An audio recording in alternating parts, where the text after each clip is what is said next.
শুরু করছি বাংলা বলছে। আজ সকালে সবাই চমকে উঠেছে, শিউরে উঠেছে পানাগড়ের ঘটনায়, যেখানে অভিযোগ যে একটি গাড়িতে করে এক ইভেন্ট সংস্থার কর্ণধার এবং নৃত্যশিল্পী এক মহিলা, তিনি তার সহযাত্রীদের সঙ্গে যাচ্ছিলেন।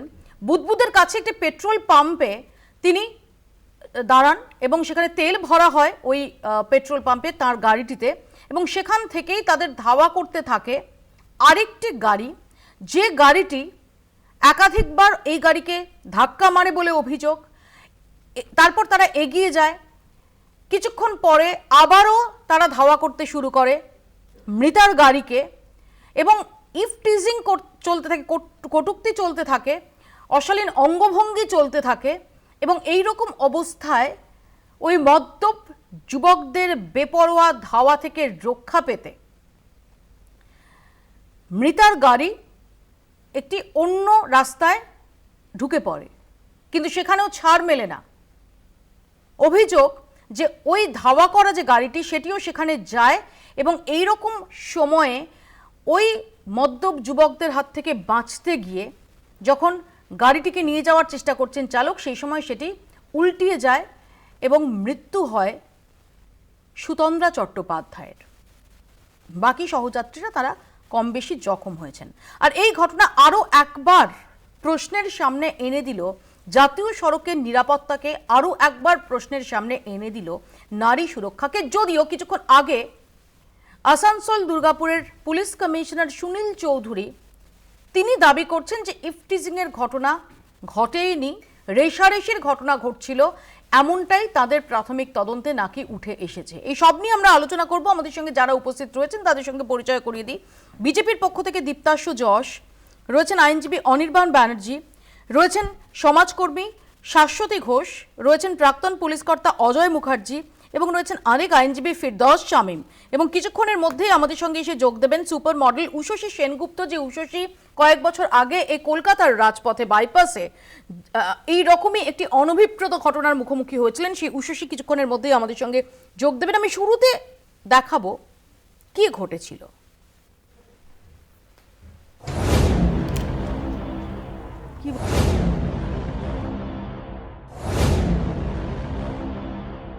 গাফিলতি আছে, এরকম রাত দুপুরে এরকম হয় কি করে? এখানে নিশ্চয়ই পুলিশের কোনো ইয়ে ছিল না। এখনো পর্যন্ত পুলিশ তো কাউকেই অ্যারেস্ট করতে পারেনি। শাস্তি চাইছি যারা এই কাজটা করেছে। আমার আজকে 8 মাস আগে আমার হাজব্যান্ড মারা গেছে, আমার মেয়েই সব। যাদের জন্য আমার মেয়ের আজকে এরকম অবস্থা হলো, আমাদের আজকে এরকম অবস্থা হলো, তাদেরকে শাস্তি চাইছি। আর কি চাইবো? আমাদের আর কি চাওয়ার আছে বলে? মাত্র 8 মাস আগেই ক্যান্সারে হারিয়েছেন স্বামীকে, আর তারপর মর্মান্তিক দুর্ঘটনায় মেয়েকে হারিয়ে শোকাকুল সুতন্দ্রা চট্টোপাধ্যায়ের মা। পানাগড়ে মদ্যপ ইফটিজারদের তাড়ায় সন্তান হারা মা। স্বপ্ন ছিল ভালো নৃত্যশিল্পী হবেন সুতন্দ্রা, নাম হবে তাঁর। খামতি ছিল না উদ্যমেরও। পাড়ারই বন্ধুদের সঙ্গে তৈরি করেছিলেন ডান্স ট্রুপ, যেতেন বিভিন্ন অনুষ্ঠানে। গয়ায় এমনই এক অনুষ্ঠানে যেতে গিয়ে বিপত্তি এলো। জাতীয় সড়কে মদ্যপদের তাড়ায় প্রাণ হারালেন চন্দননগরের বাসিন্দা নৃত্যশিল্পী সুতন্দ্রা। কিভাবে হলো এই দুর্ঘটনা? রবিবার রাতে চন্দননগর থেকে গয়া রওনা দেন সুতন্দ্রা সহ 5 জন।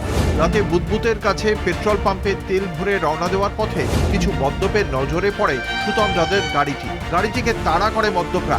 জাতীয় সড়কে গাড়িটিকে আগে পেছনে করে কোণঠাসা করতে থাকে তারা। তাড়া খেয়ে একটি ভুল গলিতে ঢুকে পড়েন গাড়ির চালক। রাইস মিল মোড়ের কাছে জাতীয় সড়কে ওঠার সময় পেছন থেকে এসে সুতন্দ্রার গাড়িতে ধাক্কা মারে মদ্যপদের গাড়িটি। নিমেষে উল্টে যায় গাড়ি, ঘটনাস্থলেই মারা যান সুতন্দ্রা। আমরা সবাই ভয় খেয়ে গেছিলাম। ভাইরা কিডন্যাপার হতে পারে, ছিনতাইপাটি হতে পারে, ওদের মেরে ফেলতে পারে। ওরা কী করলো, আবার আমাদের ব্যাক করে এসে পেছন দিকটা ওভারটেক করে এসে বাঁ দিক দিয়ে নিজের ডান দিকের গেট দিয়ে মেরে গাড়িটাকে পাল্টি করে দেয়। আপনাদের গাড়িটাকে? আমাদের গাড়িটাকে। আমাদের 4টে চাকা ওপরে, আর আমরা 5 জন তলায়, তার মধ্যে ম্যাডাম ওখানে ডেট হয়ে যায়। ঘটনার জেরে প্রশ্নের মুখে জাতীয় সড়কের নিরাপত্তা। আমরা সাধারণ মানুষ, আমরা আমাদের স্বাভাবিক নিরাপত্তাটুকু চাই। চন্দননগরের নাড়ুয়া রায়পাড়ায় বাড়ি সুতন্দ্রার। প্রতিবেশীরা মেনে নিতে পারছেন না এই ঘটনা। দুষ্কৃতীদের কঠোর শাস্তির দাবি জানিয়েছেন তারা। সুতন্দ্রার বাবা সুকান্ত চট্টোপাধ্যায় ছিলেন রেলের ঠিকাদার। বাবার মৃত্যুর পর নাড়ুয়ার বাড়িতে মা, দিদা এবং ঠাকুমার সঙ্গে থাকতেন সুতন্দ্রা। আগে আগে তো প্রচুর যেত, এখন এই বাবা মারা যাওয়ার পর যাওয়াটা কমিয়ে দিয়েছে, কারণ সে মতো তার বাড়িতে একটা যদি কেউ না থাকে, ওর মায়ের মনে হয় এই এখনো 2 মাস হয়নি ওর মায়ের গলস্টোন অপারেশন হয়েছে, মানে বাড়িতে একটা বিরাট চলছে আর কি। মানে একাই উনি সব কিছু করতেন, মানে বাড়িতেও তো একটা অথই জলে পড়ে যাচ্ছে। হ্যাঁ। অভিযুক্তদের গাড়ি আটক হলেও তারা পলাতক। মদ্যপ দুষ্কৃতীদের খোঁজে তল্লাশি চালাচ্ছে পুলিশ। ঘটনার পর থেকেই জাতীয় সড়কে নিরাপত্তা নিয়ে উঠেছে প্রশ্ন। সঞ্জীব সুই, সুজিত ভট্টাচার্য ও তাপস চক্রবর্তীর রিপোর্ট, কলকাতা টিভি। আমি প্রথমে অনির্বাণের কাছে আসবো। অনির্বাণ, পানাগড়ে বুদবুদের কাছে যে ঘটনার কথা উঠে এসেছে, সেই ঘটনা শিউরে ওঠার মতো।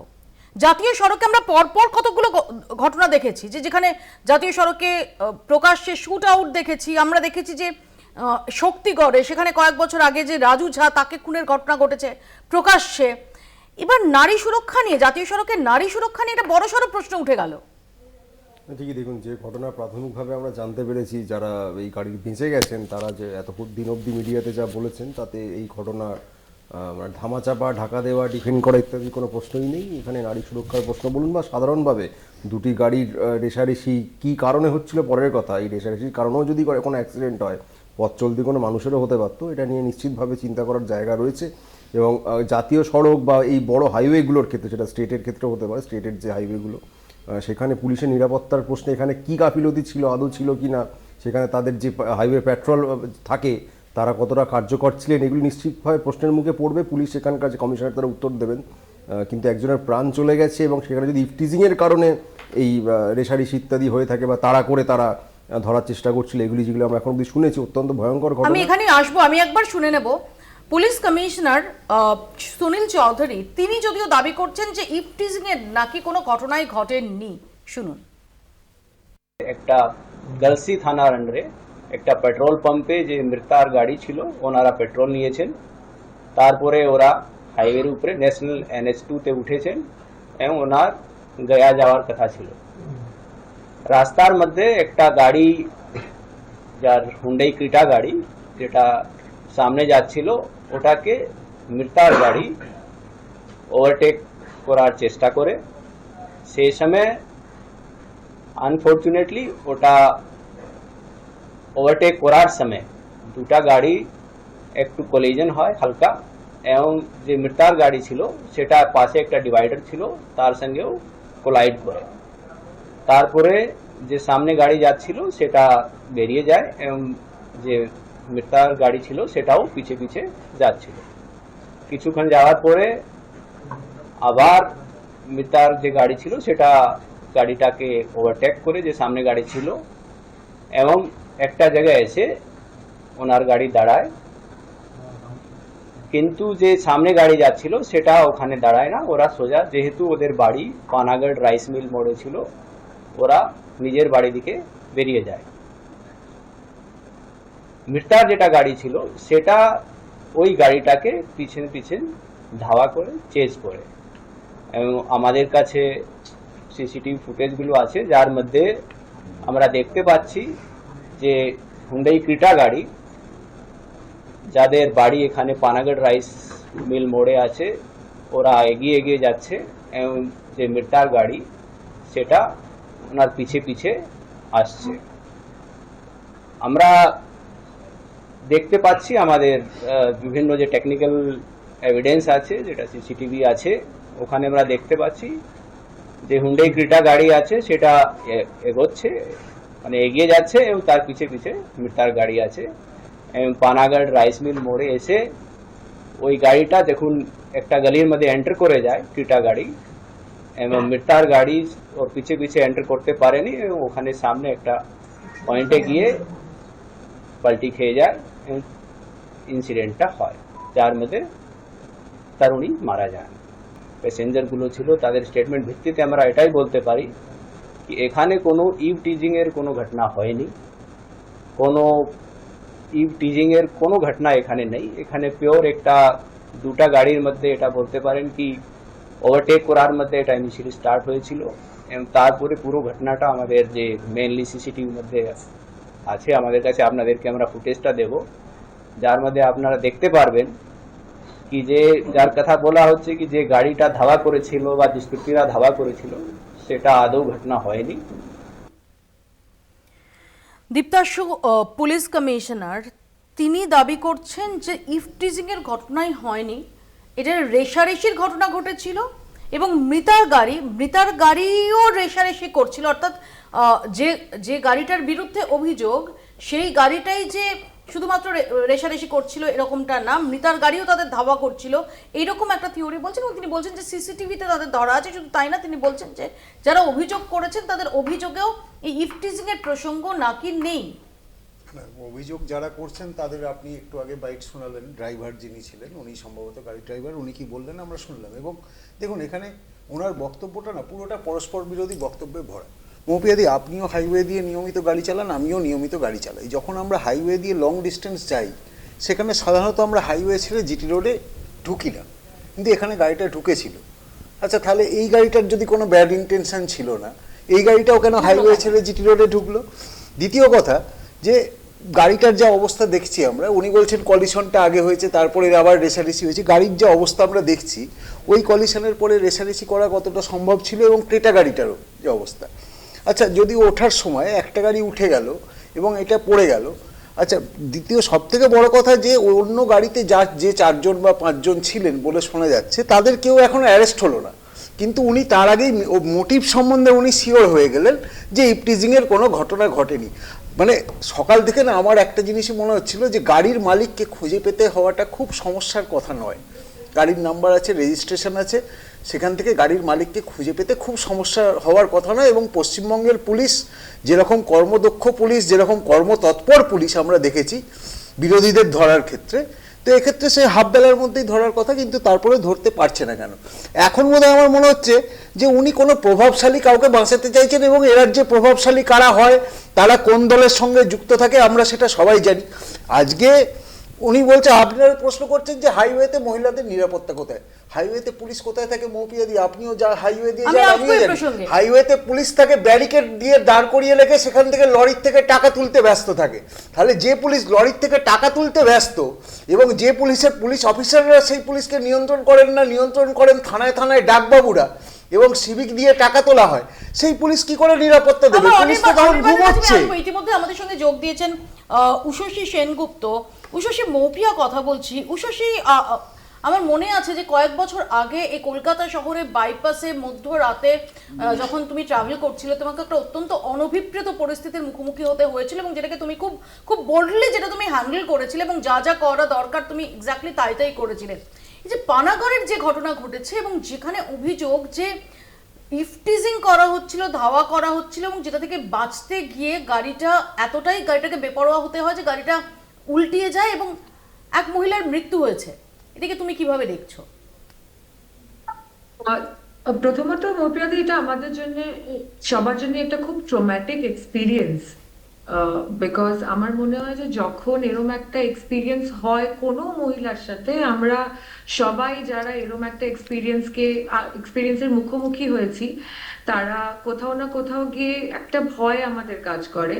আমার মনে আছে আমাদের ইনসিডেন্টটার সময়ও যখন আমাদের গাড়িটাকে চেজ করা হয়েছিল, আমরাও খুব তাড়াতাড়ি ড্রাইভ করে ওই সিচুয়েশনটার থেকে পালানোর চেষ্টা করেছিলাম। ইনফ্যাক্ট আমরা যখন নিয়ারেস্ট স্টেশনে যাই তখন আমাদের এফআইআরও না নিয়ে বলা হয়েছিল যে এটা ওদের জুরিসডিকশনের আন্ডারে না, কিন্তু তারপরে আমরা অনেক হেল্প পেয়েছিলাম আফটার আমাদের মিডিয়া, যেহেতু আমি একটা মিডিয়া পার্সোনালিটি বলেই হয়তো আমাকে মিডিয়া এতটা সাপোর্ট করেছে বা তার জন্য আমরা তখন ওই হেল্পটা পেয়েছি। বাট কোথাও না কোথাও গিয়ে সেই একটাই প্রশ্ন আমি আবার করব যে এটা ল অ্যান্ড অর্ডারের ইস্যু, একটা মানে রোড অ্যাক্সিডেন্ট হোক বা ইফটিজিং হোক, দুটোই একটা ল অ্যান্ড অর্ডারের ইস্যু। আর আমার মনে হয় কোথাও না কোথাও গিয়ে এটা মানে we are all responsible for it, all of us. আমি আসবো তোমার কাছে উষসী, আমি শাশ্বতীদির কাছে আসি। শাশ্বতীদি, যে অভিযোগ শুনলাম আমরা, যারা সহযাত্রী তাদের অভিযোগ শুনলাম, মৃতার পরিবারের অভিযোগ শুনলাম, এবং আমরা কি শুনলাম পুলিশ কমিশনার সুনীল চৌধুরী তার বক্তব্য, যিনি দাবি করছেন যে সিসিটিভি ফুটেজে যেটা উঠে আসছে যে ইফটিজিং নাকি হয়নি, এটা রেশারেশি, একটা রেষারেষির ঘটনা, তাতে এই পরিণতি। না, এই দাবিটা তো ভয়ঙ্করভাবে অবিশ্বাস্য। কারণ হঠাৎ প্রথম কথা হচ্ছে যে এখানে মনে রাখতে বলছি যে যদি 4-5 জন পুরুষ এবং একটি মেয়ে আছে, এবং যখন তারা তেল ভরতে যাচ্ছে তারপর থেকে এই পুরো প্রক্রিয়াটা শুরু হচ্ছে, কাজেই সেখানে কারোর নজর পড়েছে এই মেয়েটির ওপর, এবং মেয়েটিকে শিকার বানানোর একটা চক্রান্ত শুরু হয়েছে। এবং তা না হলে এই পুরো ব্যাপারটা শুধু, বিশেষ করে যখন একটি মেয়ে আছে, তারা গয়াতে যাচ্ছেন অনুষ্ঠান করতে, কাজে তাদের থেকে অতিরিক্ত সতর্কতা থাকবে যে তারা কারোর সঙ্গে বিবাদে জড়াবেন না। কেন তারা আরেকটি গাড়ির সঙ্গে রেষারেষিতে যাবেন, বরং তাদের চেষ্টা থাকবে যে তাদের হাত থেকে যতটা পারা যায় এড়িয়ে নিজেদের কাজে, নিজেদের যে উদ্দেশ্যে যাওয়ার সেই দিকে যাওয়ার। কাজেই প্রথম কথা হচ্ছে যে পুলিশ কমিশনারের এই প্রশ্নটা আমাদের প্রথমে করে দেয় কাকে আড়াল করা হচ্ছে। দ্বিতীয় প্রশ্ন হচ্ছে, উনি বলেছেন ফুটেজ শেয়ার করবেন, সেই ফুটেজটাও কি ডক্টর ফুটেজ হবে, ছাঁটাই করা ফুটেজ হবে, বিশেষ নির্বাচিত ফুটেজ হবে? কারণ আমাদের প্রশ্ন হচ্ছে মেয়েরা কাজে বেরোবেন, যেমন আমি আমার কথা বলছি, মৌপিয়া তোমাকেও যদি কোনো অনুষ্ঠান সেরে রাত হয় ফিরতে কাজ, রাত হয় ফিরতে, আমি বলছি শুধু কাজ কেন? এবং আমি শাশ্বতী এখানে বলতে চাই যে আমারই চেনা একজন বৃহত্তর মিডিয়া ফ্রেটার্নিটির সহকর্মী, যিনি অন্য সংবাদ মাধ্যমে আছেন, তিনি সম্প্রতি যখন একটা ঘূর্ণিঝড় কভার করে আসছিলেন ওড়িশা থেকে, তখন ওড়িশাতে তাকে এরকম একটা পরিস্থিতির মুখোমুখি হতে হয়েছিল। কাজে আমি সেটাই বলছি যে যেখানেই মেয়েরা কাজে যাচ্ছেন, এবং যে কোনো কারণে, কাজও বলছি না, আমি বলছি আনন্দ করতে যাচ্ছেন, বিয়ে বাড়ি যাচ্ছেন, তাহলে কি তার সেই অধিকারটা থাকবে না, সেই সুরক্ষাটা থাকবে না?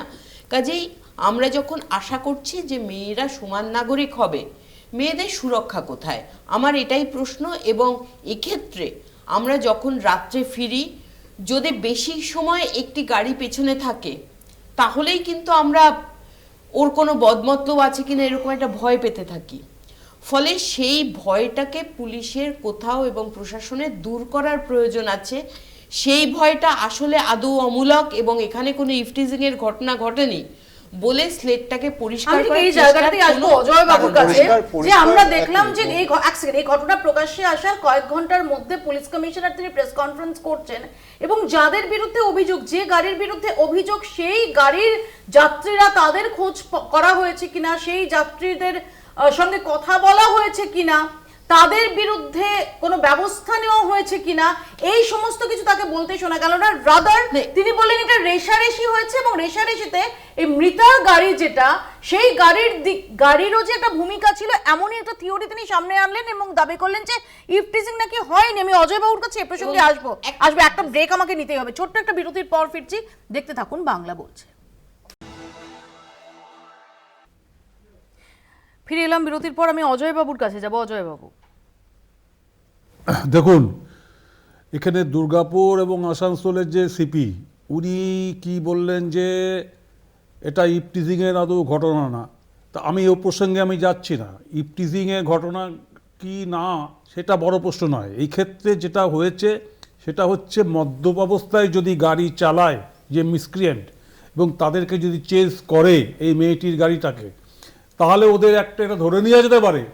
ইট মে বি প্রিজিউম যে ওই মিসক্রিয়েন্টদের একটা কুমতলব ছিল। এক্স্যাক্টলি। এবং অজয় বাবু, সেখানে আমার প্রশ্ন যে সেখানে তো আগে দরকার হচ্ছে যারা ওই গাড়িতে, যে গাড়ির বিরুদ্ধে অভিযোগ, সেই গাড়িতে যারা ছিল তাদেরকে ধরা এবং তাদের মেডিকেল করানো, কারণ মদ্যপ কিনা একটা টাইম অতিক্রান্ত হওয়ার পর তো সেই সম্পর্কে কোনো হদিশ নাও পাওয়া যেতে পারে। হ্যাঁ, এক্স্যাক্টলি। তারপরে যদি লেট হয়ে যায়, ধরুন উইদিন 24 আওয়ার্স, একটা সার্টেন ডাক্তাররা ওটা বলতে পারবে, তবুও ধরুন এটা ম্যাক্সিমাম 24, যত টাইম মানে এগিয়ে যাবে তত এর ইয়েগুলো পাওয়া যাবে না, এভিডেন্সটা, অ্যালকোহলিক যে এভিডেন্সটা।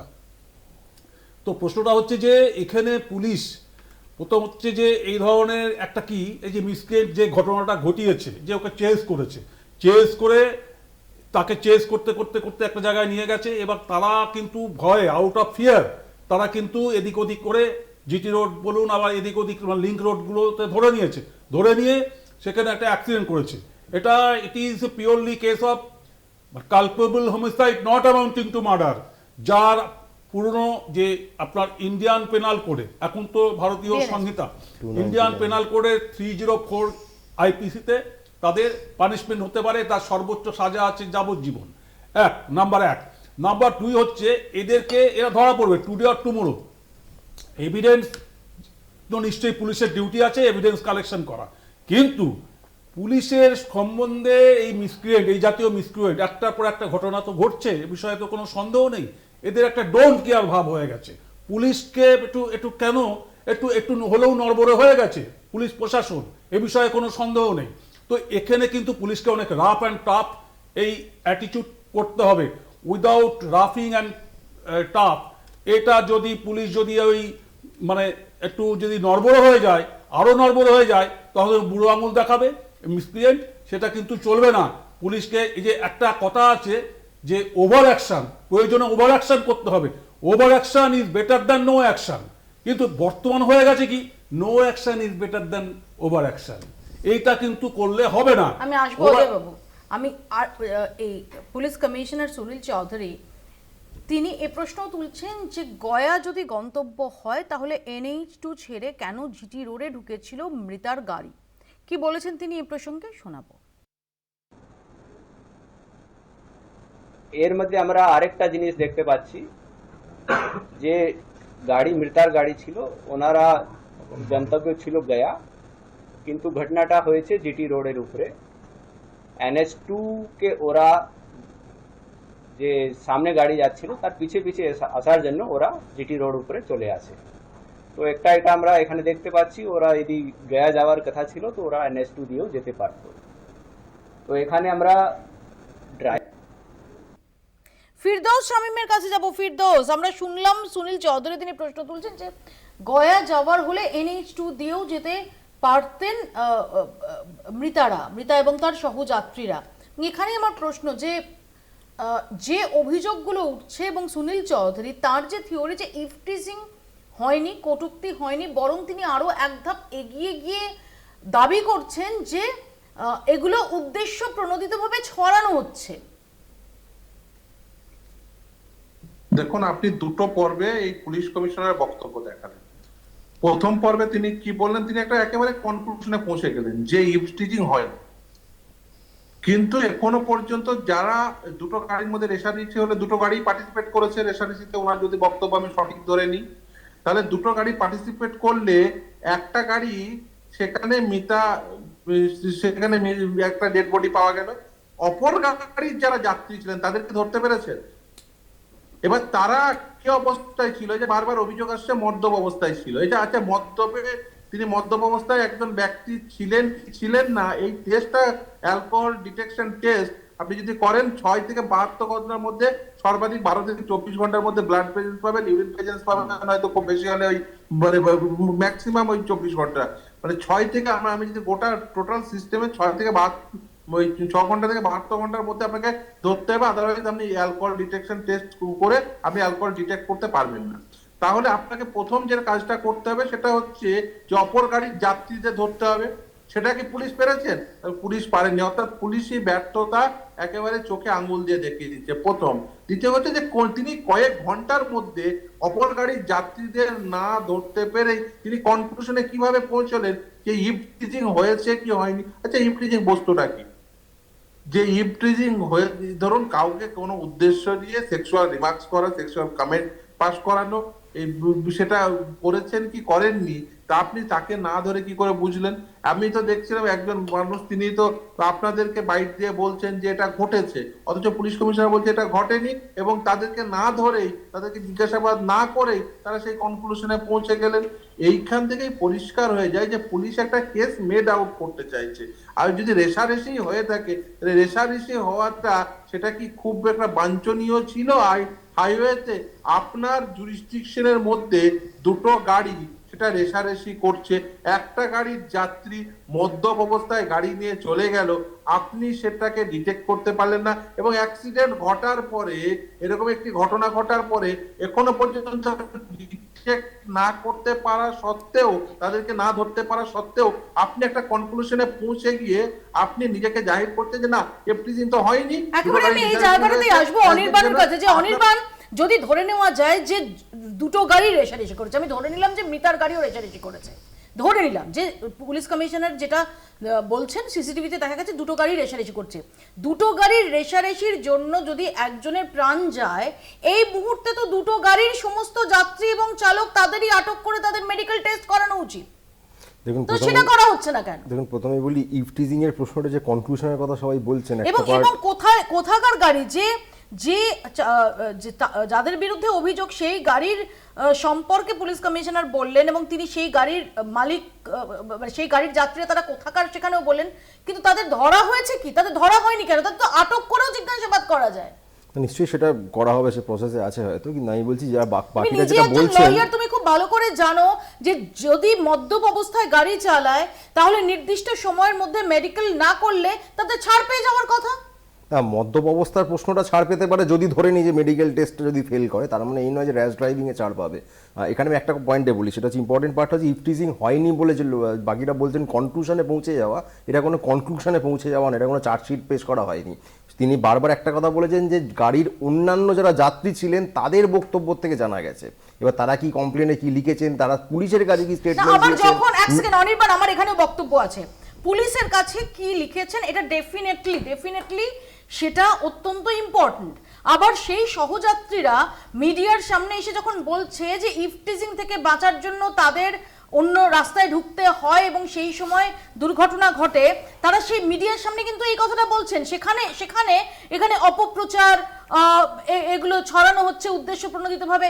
এই থিওরিগুলো কি এখন আনার সময়, নাকি আসলে কি ঘটেছিল পুলিশের সেটা দেখার সময়? বলছি দেখুন আসলে কি ঘটেছিল সেই প্রশ্নে সিসিটিভি ফুটেজের কথা পুলিশ কমিশনার বলেছেন।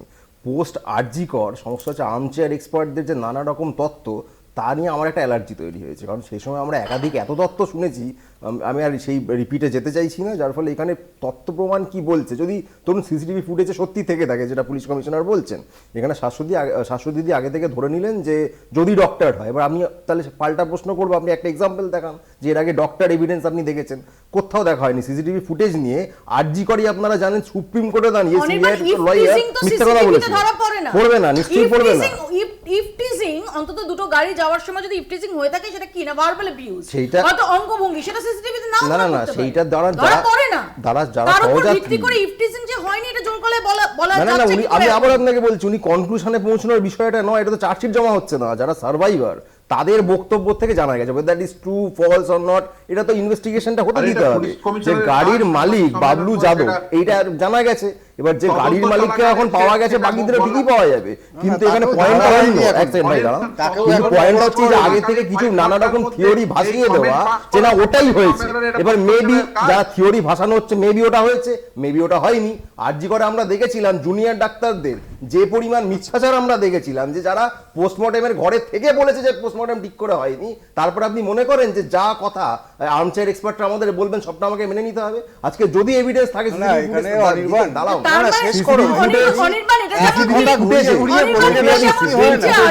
কাণ্ডে বহু খবর, বহু ভুয়ো তথ্য ফ্লোট করানো হয়েছিল, বাট এটাও না যে আরজিকর কাণ্ডে এটা করা হয়েছিল এরকম বেশ কিছু কংক্রিট নিদর্শন রয়েছে বলে যে কোনো জায়গায় যে কোনো ক্ষেত্রে কোনো প্রশ্ন তোলা যাবে না। না প্রশ্ন হাজারটা তুলবে, যারা প্রশ্ন তুলছে এখানে আমার কোনো আপত্তি নেই, কিন্তু এই যে অ্যাজাম্পশন গুলো আগে থেকে ধরে নেওয়া, যদি ডক্টর ঠিক আছে তোমার অ্যাজাম্পশন তো এবার না, আমি একটা কথা বলি, আমি একটা কথা বলি, আচ্ছা যে একটা গাড়ি তাহলে কি করে না এবার আমি তাহলে যদি বলি যে পুলিশ কমিশনার হঠাৎ করে কেন এত অ্যাজাম্পশন করতে গেলেন যে ইফটিজিং হয়নি, আচ্ছা উনি আবার কথার মাঝে কথা বলেন, আরে কথার মাঝে কথা বলে দর্শকদের টুইস্ট চাপা দিতে পারবেন না, দর্শকদের হিমতে পারবেন না, আপনারা খালি মানুষকে খুন করবেন, পশ্চিমবঙ্গের একটা মৃত্যু দর্শকদের মালা পড়া, আর এখানে বসে তোমরা দর্শকদের মালা পড়া না, তোমাদের কাছ থেকে ওটা কি পুলিশ কমিশনারের আগে কি উচিত ছিল যে ওই গাড়িতে যারা ছিল তাদের অ্যারেস্ট করা, উনি সেটা না করে উনি কি সময়টা পার করতে চাইছেন যাতে অ্যালকোহলিক ট্রেসটা না পাওয়া যায়, সেই সময়টা পার করতে চাইছেন। উনি তো যে বক্তব্যটা রাখলেন আমার তো সেটা থেকে মনে হচ্ছে উনি বেসিক্যালি একটা অ্যাক্সিডেন্ট এবং অনিচ্ছাকৃত দুর্ঘটনা এবং দুর্ঘটনাজনিত মৃত্যুর একটা কেস সাজাতে চাইছেন। আজকে উনিরা বলছেন যে তারা উল্লেখ করেনি। আমরা জানি না এখানে এফআইআর কিভাবে লেখানো হয়। একটা সাধারণ ড্রাইভার সে আপনাদের কাছে, মিডিয়ার কাছে সবাইকে বলছে ইফটিজিং, আর পুলিশের কাছে গিয়ে বললো না, সেটা বিশ্বাসযোগ্য বলে মনে হয়? আজকে উনি বলছেন ফুটেজ দেখাবেন। ফুটেজ কতটা রাস্তার দেখাবেন? বুদবুদের পেট্রোল পাম্প থেকে যদি ঘটনা শুরু হয়ে থাকে এবং পানাগড়ের যে রাইস মিল, সেই 20 কিলোমিটারের পুরোটার ফুটেজ দেখাবেন। আমার সিম্পল এবং উনি প্রশ্ন তুলছেন যে ওনারা কেন জিটিআই বলেছিল 27 মিনিটের ফুটেজ, তারপর দেখা গেল গোটাটারই ফুটেজ আছে। এর মধ্যেই উত্তর ফুটেজ নিয়ে বিজেপি এত বড় বড় না হবে। এই গাড়িটাকে আলাদা করতে দাঁড়িয়ে মিথ্যা কথা বলে। আরে বাবা, আপনি একটা কথা বলুন, তোমরা আরজি করে যা ছড়িয়েছো, সেই চারজনকে ধরে আনছে না, কেন তাদেরকে ধরে প্রেজেন্ট করছে না? নিশ্চয়ই হবে, কেন তাদের পরিচয় জানাচ্ছে না? নিশ্চয়ই হবে, চাওয়া হচ্ছে তারা কারা, তারা তৃণমূলের কতটা ঘনিষ্ঠ, তারা তৃণমূলের কতটা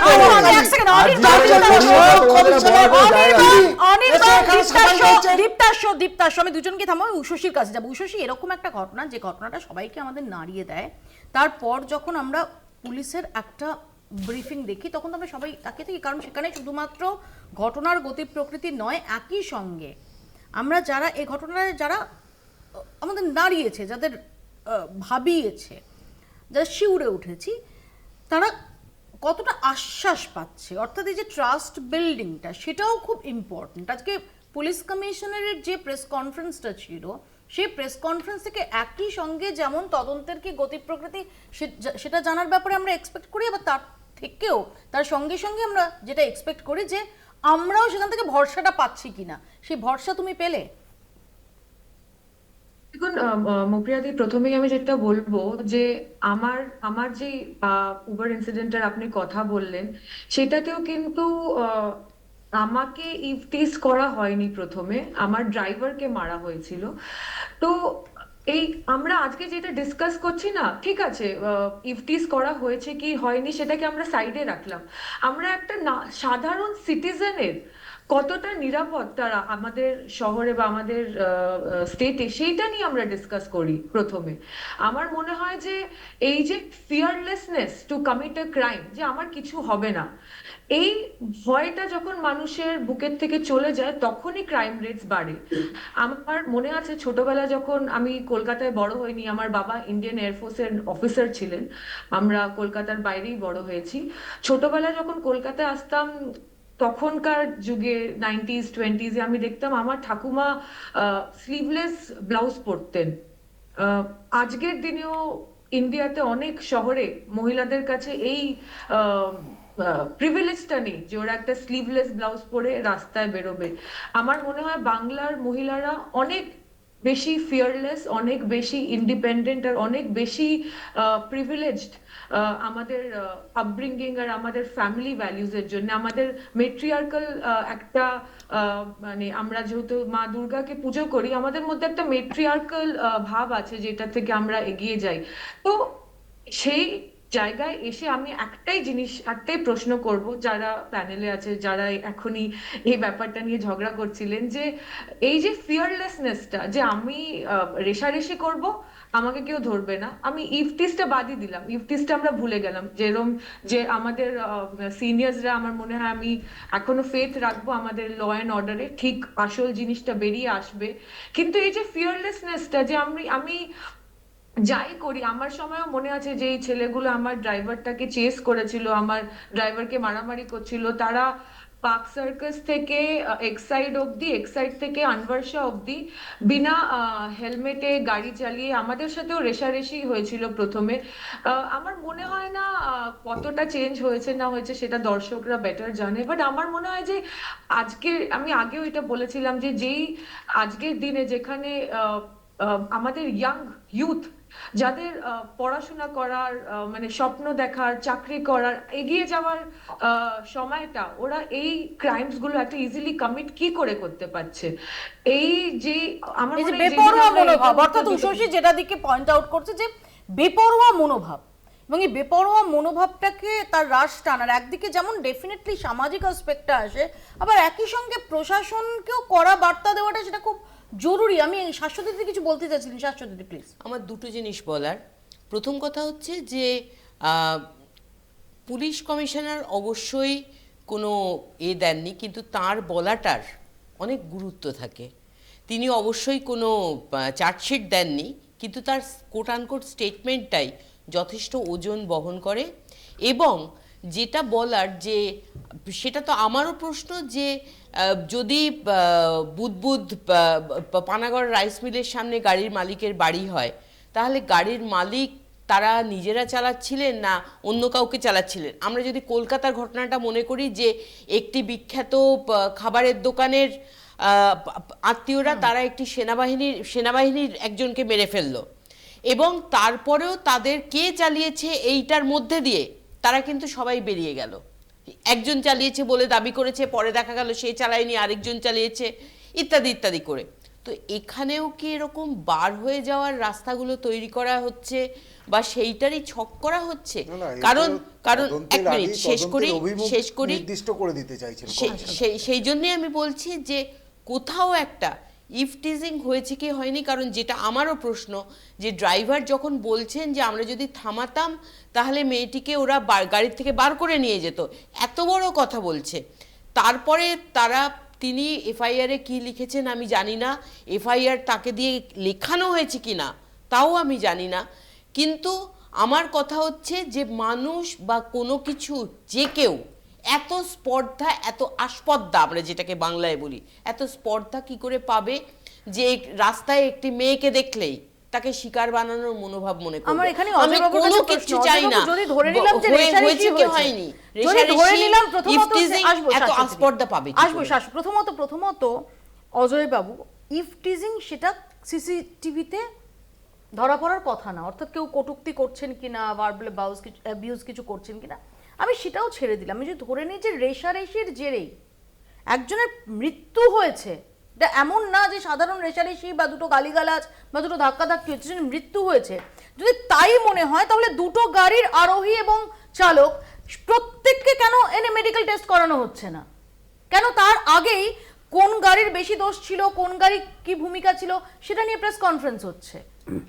দেখুন, দুটো ইফটিজিং ছিল কি না ছিল সেটা তো তদন্ত সাপেক্ষ, আমি উপস্থিত যাচ্ছি না। কিন্তু এখানে মদ্যপ অবস্থায় গাড়ি চালাচ্ছিল, এটা যদি হয়ে থাকে তাহলে জানতাম এই ইফটিজিংটা হচ্ছে ইমপ্লয়েড। ইফটিজিং মদ্যপ অবস্থায় গাড়ি চালাচ্ছিল মিসক্রিয়েন্ট। এবং মধ্যরাতেও একটা গাড়ি, যে গাড়িতে একজন মহিলা আছেন, অসৎ উদ্দেশ্য অবশ্যই ছিল। আজকে আরজিকর কাণ্ডে যেটা দেখা গেছে আমাদের, যে ওই যে সঞ্জয় রায়, সে তো মদ্যপ অবস্থায় ছিল, তার মানে তো তার একটা আলটিরিয়ার মোটিভ ছিল, সেই মোটিভটাকে ইউটিলাইজ করেছে। তো সেইটাই হয়েছে এখানেও, সেই ক্ষেত্রে সেইটাই হতে পারত যদি না এই ধরনের ঘটনা ঘটতো। তো এখানে কিন্তু পুলিশকে অনেক সজাগ হতে হবে, পুলিশকে প্রোঅ্যাক্টিভ হয়ে কথা বলতে হবে, কাজ করতে হবে, পুলিশকে রাফ অ্যান্ড টাফ হতে হবে। আদারওয়াইজ এই ধরনের ঘটনা ঘটতেই থাকবে। আজকে কি হবে আমি বলে দিচ্ছি আপনাকে, এইটা আজকে এই ধরনের ঘটনা হাই রোডের ওপর হয়েছে, এখন দেখবেন গাড়ি চেকিং বাড়তে থাকবে। বেশ কিছুদিন যাবত গার্ডরেল বসিয়ে আজকে ওই মদ্যপ অবস্থায় গাড়ি চালানোর জন্য যে ওই আপনার স্মেল চেকিং যে মেশিনটা ডিভাইসটা আছে সেটা ইউজ হবে বেশ কিছুদিন ধরে, আবার যেকে তাই যেটা হয়ে থাকে। ওনারা যেটা করবেন গার্ডরেল বসিয়ে লরির থেকে টাকা তুলবেন, যেটা নিয়মিত করেন। আসবো ফিরদৌস, আমি বলি যে এতক্ষণ ধরে আমি উষশ্রী দেবী এবং এর কথা, শাশ্বতীর কথা শুনছিলাম, এবং খুব পার্টিনেন্ট কথা যে যারা দুষ্কৃতী তারা যদি দেখেন যে অপরাধ সংগঠিত করার পরে শাস্তি হচ্ছে না, তাদের এই দুষ্কর্মের প্রবণতা বাড়বে। আমি কতগুলো উদাহরণ দিই। আপনি এই কলকাতা শহরের বাইপাসে কোনোদিন রাত্রি 12টার পরে আপনি একবার একটা ক্যামেরা রেখে দেবেন, অন্য কিছু করতে হবে না। সেখানে দেখবেন কিছু বাইক নিয়ে এবং কিছু গাড়ি নিয়ে কি স্পিডে তারা আমি নিজে অনেক রাতে গাড়ি চালিয়ে বাইপাস দিয়ে ফ্রিকোয়েন্টলি যাতায়াত করি, এবং যেটা তুমি বলছো সেটা ঠিক, মনোভাব অ্যাক্সিডেন্টের মতো দেখা যায়। পুলিশি যদি সক্রিয়তা যদি না থাকে, এই যদি রেস করার প্রবণতা থাকে, এই যদি মদ্যপ অবস্থায় রেশারেশি করা, আমি ইফটিজিং এর পার্টটা কথা টাইম বিং ভুলে গেলাম। এই পুলিশের কাজ কি? পুলিশের কাজ যে পুলিশিং করা, অন্তত পক্ষে এই যে বেসিক্যালি একজন মানুষ তিনি অ্যালকোহলিক অবস্থায় তিনি গাড়ি ড্রাইভ করছেন কি করছেন না, সেই জন্য ব্রেথ অ্যানালাইজার দিয়ে এই যে টেস্ট করানো হয়, কিসের জন্য করানো হয়? আচ্ছা, যে পুলিশ কমিশনার তিনি এতক্ষণ ধরে প্রেস ব্রিফিং করছিলেন, প্রেস মিট করছিলেন, তিনি কি জানিয়েছেন যে তার ওই এলাকার মধ্যে যে হাইওয়েটুকু পড়ে সেই হাইওয়েটুকুর মধ্যে রাত্রে ব্রেথ অ্যানালাইজার নিয়ে কত জায়গায় পুলিশ তারা টেস্ট করছিলেন? আচ্ছা, পুলিশ এই যে রেস করেন, এই যে কত স্পিডে গাড়ি যাবে, তার তো এক এক জায়গায় স্পিড লিমিট থাকে, সেটাকে দেখার জন্য কতজন পুলিশিং করছিলেন? আচ্ছা, যদি রেশারেশি করে থাকে এই দুটো গাড়ির মধ্যে, পুলিশ কমিশনার যা যা বলছিলেন সব সত্য ধরে নিলাম, রেশারেশি করে থাকে, এখনো পর্যন্ত রেশারেশিতে অংশগ্রহণকারী যে দুটো গাড়ির যে চালক সহ অন্য যাত্রীদের, তাদের প্রত্যেককে তদন্তের আওতাধীন করেছে, তাদের ধরতে পেরেছে। যদি মদ্যপ অবস্থায় থাকে, আপনি যদি 12 ঘন্টার মধ্যে তাদের না ধরতে পারে, ব্লাডে ইউরিনে তার প্রেজেন্সই পাবেন না, তাহলে আপনার প্রথমত আপনার যে তদন্তকারী একজন আধিকারিক হিসেবে এবং বিশেষ করে ওই পুলিশ কমিশনার হিসেবে আপনার ব্যর্থতা তো সুস্পষ্ট হয়ে যাচ্ছে। এবং যখন সিসিটিভির কথাই হচ্ছে, যে গাড়ির বিরুদ্ধে অভিযোগ সেই গাড়িটার উৎসস্থল অর্থাৎ তার যাত্রাপথের উৎসস্থল কোনটা, স্টার্টিং পয়েন্ট কোনটা, কোন কোন জায়গায় তারা গেছে, কোন কোন জায়গায় তারা থেমেছে, তার মধ্যে কোনো পানশালা ছিল কিনা, কোনো মদের দোকান ছিল কিনা, এই সমস্ত ইনফরমেশন তো জরুরি, নিশ্চয়ই জরুরি। এবং আমি সেটাই বলছিলাম, ধরুন 12 ঘন্টা কি 24 ঘন্টায় মেডিকেল টেস্টের প্রশ্নটা যদি নাও বা হয়ে থাকে, তারা কোনো বারে গেছিলেন, মদের দোকানে গেছিলেন কিনা, এইগুলো নির্ঘাত বেরিয়ে যাবে। এগুলো কোনো অস্বাভাবিক কিছু নয়। এগুলো অনির্বাণ পানশালায় গেছেন, একটা গাড়িতে যদি 5 জন থাকে তার মধ্যে বলতেই পারে যে একজন গেছে, না তারা বলেই তো হলো না, সেখানে বাকি যারা আছে এভিডেন্স হয়তো আই উইটনেস হয়তো, ব্যাপারটা এত সহজ নয়। আরে তদন্ত জিনিসটা মুখিয়ে দিই, তদন্ত জিনিসটা আমি ধরে নিলাম না তদন্ত জিনিসটা তো গাড়ি ইনভলভ, দুটো গাড়ির সমস্ত ড্রাইভার এবং আরোহী তাদের এনে মেডিকেল টেস্ট করানো, 5 জন যে বাকি যারা ছিল তাদের যতটা সোজা করে দেওয়া চাইছে ততটা সোজা হবে না। না কিন্তু পয়েন্টটা হচ্ছে যারা শুধুমাত্র ওটিটি দেখে পুলিশ কিভাবে কাজ করে এটা ধরে নেয়, তাদের একটা কথা বলছে তারা ধরা পড়েনি কেন? তাদের কি পরিচয়? তাদের কি পরিচয়? তারা কেন ধরা পড়েনি? আমি এটা নিয়ে তোমার আরজি করে সিবিআই নিয়ে আমি তোমার সঙ্গে এটা নিয়ে একমত যে 5 জনকে অবশ্যই এখানে তুমি বলো যে এখন পুলিশ কমিশনার নিজে বসে তিনি প্রেস কনফারেন্স করছেন, কাদের কাছে অনেকগুলো প্রশ্নের অবকাশ থাকছে, অনেকগুলো প্রশ্নের অবকাশ আরো তৈরি করে দিচ্ছে পুলিশ কমিশনারের প্রেস কনফারেন্স। ঠিক কি ঘটেছিল, কেন, কাদের বেপরোয়া মনোভাবের বা হঠকারিতার বা অপরাধ মনস্কতার মাসুল দিতে হলো সুতন্দ্রা চট্টোপাধ্যায়কে? আমাদের নজর থাকবে তদন্তের গতি প্রকৃতির দিকে। আপাতত এখানেই শেষ করছি, দেখতে থাকুন কলকাতা টিভি।